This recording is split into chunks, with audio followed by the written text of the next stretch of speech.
कि मियाँ बाजार का नाम माया बाजार या उर्दू बाजार का नाम हिंदी बाजार, अली नगर को आने, जिसका जो नाम है रहने दीजिए। क्यों रहने दे?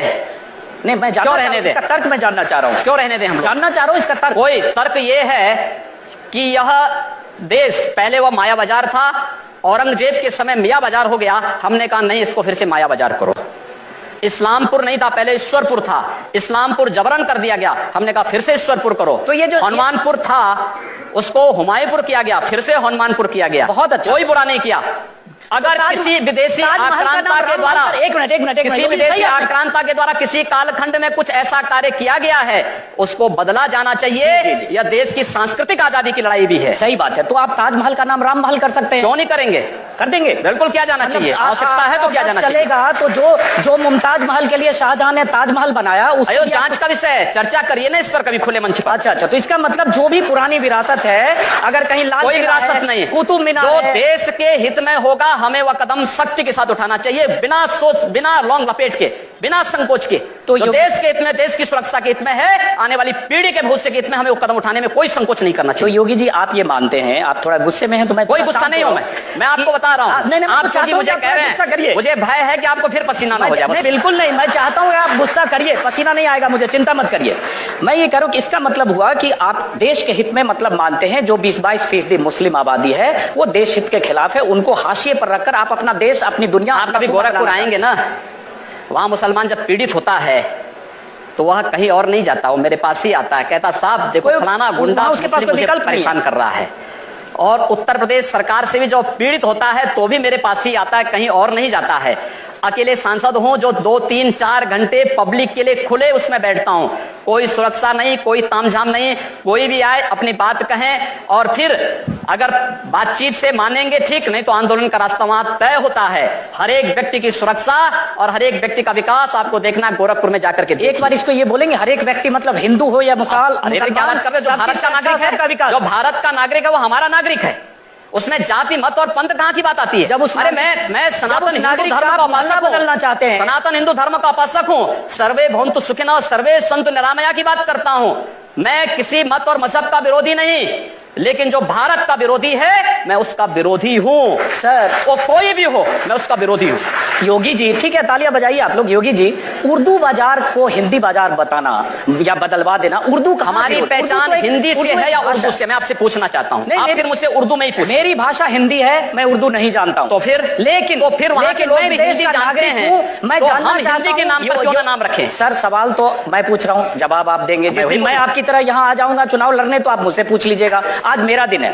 तो मैं ये पूछ रहा हूं कि योगी आदित्यनाथ जब पश्चिमी उत्तर प्रदेश में जिस ढंग से चुनाव प्रचार में जा रहे हैं, या पूर्वी उत्तर प्रदेश में जिस ढंग से आप चुनाव प्रचार करते हैं, और जाहिर है वहां आपकी फैन फॉलोइंग भी काफी है, क्या आपके दायरे में, आपकी राजनीति में मुसलमानों के लिए कोई जगह नहीं है? क्यों नहीं है? क्यों नहीं है? शाहनवाज हुसैन मेरे सबसे अच्छे मित्र हैं। अब डॉक्टर एपीजे अब्दुल कलाम को जब माननीय अटल बिहारी वाजपेयी जी ने राष्ट्रपति के लिए खड़ा किया था, सबसे पहला सांसद था जिन्होंने समर्थन किया था। भारत का मुसलमान डॉक्टर एपीजे अब्दुल कलाम बने, शाहनवाज हुसैन जैसा बने, पहला व्यक्ति रहूंगा जो समर्थन करेगा। लेकिन अगर यहां पर कोई ओसामा बिन लादेन को और औरंगजेब जैसे दुर्दांत लोगों को अपना आइकॉन मान करके भारत के अंदर पाकिस्तान का झंडा लहराएगा, तो फिर उनके उन विषैले फनों को सख्ती के साथ कुचलने के लिए भी सबसे पहले योगी आदित्यनाथ। यकीनन अगर भारत में कोई पाकिस्तान का झंडा लहराने की घटनाएं हुई हैं, करेगा, लेकिन होना चाहिए। लेकिन ये कहकर आप पूरी आबादी को ये नहीं, पूरी आबादी की बात नहीं की भारत में पाकिस्तान का, पूरी आबादी की बात नहीं। एक बार हम सवाल लेते हैं। आप जिन हिंदू हितों की बात कर रहे हैं उनमें से बहुत से हिंदुओं को, जैसे मैं भी हिंदू हूँ, बहुत से हिंदुओं को लगता है कि राम मंदिर की याद आप लोगों को सिर्फ चुनाव के वक्त आती है। तो क्या आपके लिए राम मंदिर का मुद्दा सिर्फ चुनाव लड़ने का एक जरिया है, मुद्दा है, या इसके बारे में आप लोग अभी कुछ करेंगे? नहीं, हम लोग करेंगे।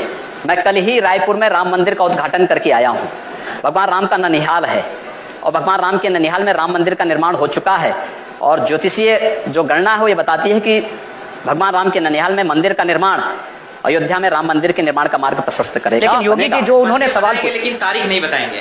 मंदिर भी बनेगा और समय आने पर तारीख भी बताएंगे। लेकिन योगी जी ये जो सही कहा, उन्होंने सवाल पूछा कि राम मंदिर की बात चुनाव के ठीक पहले होने लगती है। जैसे ही अभी चुनाव की तारीखों का ऐलान हुआ, केशव मौर्य जो प्रदेश अध्यक्ष हैं, उनकी तरफ से आ गया कि उत्तर प्रदेश में बहुमत की सरकार दो तो राम मंदिर बनाएंगे। जैसे बहुमत की सरकार मिलके सब 2/3 विधायक जाकर वहां सीधे मंदिर बना देंगे। जब आपकी केंद्र में बहुमत की सरकार है, जब बड़े नेता बात करते हैं तो कानून तय करेगा, लेकिन जब चुनाव आता है तो आप हो या केशव मौर्य फिर राम मंदिर के तो धैर्य रखिए। मैं समझता हूं राज्य सरकार की बड़ी भूमिका है। 1986 में जब अयोध्या में राम जन्मभूमि का ताला खुला था तो कोर्ट ने राज्य सरकार से पूछा था कि लॉ एंड ऑर्डर को आप बनाए पाएंगे। राज्य सरकार ने लिख के दिया। मैं श्रद्धांजलि दूंगा स्वर्गीय वीर बहादुर सिंह जी को, जिन्होंने उस समय राम मंदिर के इश्यू को लेकर के, और स्वर्गीय प्रधानमंत्री श्री राजीव गांधी जी को, जिन्होंने 89 में अयोध्या से कांग्रेस के चुनाव प्रचार का शुभारंभ किया था। और मैं धन्यवाद दूंगा राहुल गांधी को कि राहुल गांधी अपने पिता का अनुसरण करते तो संभवतः कांग्रेस की दुर्गति नहीं होती। सवाल वो नहीं है स्वामी जी, सवाल ये है जैसे आपने कहा कि राज्य सरकार की भूमिका होती है, तो एक में सुन लीजिए, राज्य सरकार की भूमिका अगर होगी तो एक अमित शाह ने, जो पार्टी के राष्ट्रीय अध्यक्ष हैं, उन्होंने कुछ देर पहले मैनिफेस्टो जारी किया, कुछ दिन पहले आप भी मंच पर थे। उस मैनिफेस्टो में बहुत सारे वायदे हैं। वही वायदे पूरा करते करते शायद 5 साल में पूरा ना हो, तो आप वो वायदे पूरा करेंगे जो मैनिफेस्टो में दिया, या जाकर मंदिर बनवाने जाएंगे वहां जहां कानूनी मामला कोर्ट में? मंदिर भी बनेगा और ये विकास के सारे कार्य भी होंगे। हमारा विकास कार्य जाति, मत और मजहब से ऊपर उठ करके होगा, सबके लिए होगा, सबका साथ और सबके विकास की बात होगी। जब ये आप बोलते हैं ना योगी जी कि जात मजहब इन सब से ऊपर उठ के होगा, तो बहुत दिलचस्प लगता है, क्योंकि जब फिर आपके बयान पढ़ने लगते हैं तो लगता है जो आप बोल रहे हैं और